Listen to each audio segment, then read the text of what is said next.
کسی نے سلطان محمود غزنوی سے یہ بات کہی، اللہ اکبر، کہ آپ کا نالائق بھتیجا میرے گھر میں گھس آتا ہے۔ یہ بات کسی بڑھیا نے کہی حضرت سلطان غزنوی سے کہ آپ کا نالائق بھتیجا میرے گھر میں گھس آتا ہے اور میری بیٹی جوان ہے، بس اس کے آگے میں کچھ نہیں کہنا چاہتی۔ تو حضرت نے فرمایا کہ جب وہ بدبخت دوبارہ تمہارے گھر میں آئے تو مجھے فوری اطلاع کر دینا، اور اپنا خصوصی کوئی کوڈ ورڈ دیا کہ جب اس کے ساتھ تو آئے گی تجھے کوئی میرے تک پہنچنے میں رکاوٹ نہیں بنے گا، تو پھر میں انصاف کے تقاضے پورے کروں گا۔ 2-3 دن گزرے، بڑھیا آ گئی، رات کا موقع تھا، سلطان اٹھا، تلوار لی اور ساتھ چل پڑا۔ بڑھیا کے گھر میں داخل ہوا، داخل ہوتے اس نے کہا کہ چراغ گل کر دیا جائے۔ چراغ گل کر دیا گیا تو اس نے جا کے اس نوجوان کی گردن کاٹ دی۔ پھر اس کے بعد اس نے کہا کہ مجھے پانی دیا جائے۔ اس نے پانی کا کٹورا دیا، اس نے پانی پیا، پھر کہا اب چراغ جلا دو۔ جب چراغ جلایا گیا تو اس نے لاش کو دیکھا اور کہا الحمدللہ۔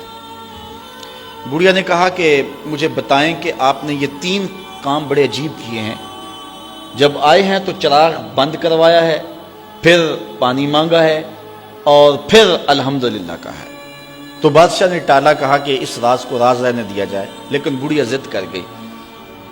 تو بادشاہ نے کہا سنو کہ تم نے کہا تھا کہ آپ کا بھتیجا ہمارے گھر میں گھس آتا ہے اور میری بیٹی جوان ہے، تو جب میں تمہارے گھر داخل ہوا تو میں نے چراغ اس لیے بجھوا دیا تھا کہ کہیں عدل کے تقاضے پورے کرنے میں رکاوٹ نہ بنے اور بھتیجے کا چہرہ مجھے انصاف کرنے سے روک نہ دے، تو میں نے اس لیے چراغ بجھوا دیا۔ کہا بات سمجھ آ گئی۔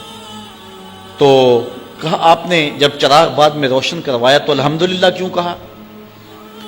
کہا کہ میں اس دن سے پریشان تھا کہ میرا خون اتنا گندا ہو گیا کہ بادشاہ کا بھتیجا ہو کے ایک بڑھیا کے گھر میں جا کے یوں زیادتی اور ظلم کرتا ہے، لیکن جب چراغ جلا روشن ہوا تو وہ میرا بھتیجا نہیں تھا، وہ کوئی اور تھا، صرف ہمارا نام استعمال کرتا ہے۔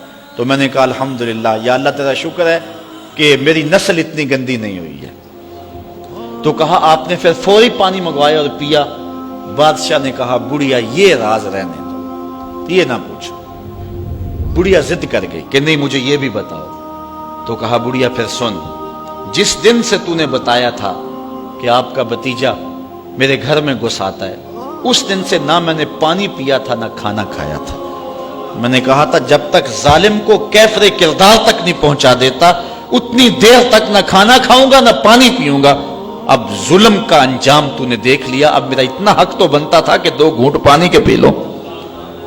تو آج نام بھی تو انہیں کا باقی ہے، آج ذکر بھی تو انہیں کا باقی ہے۔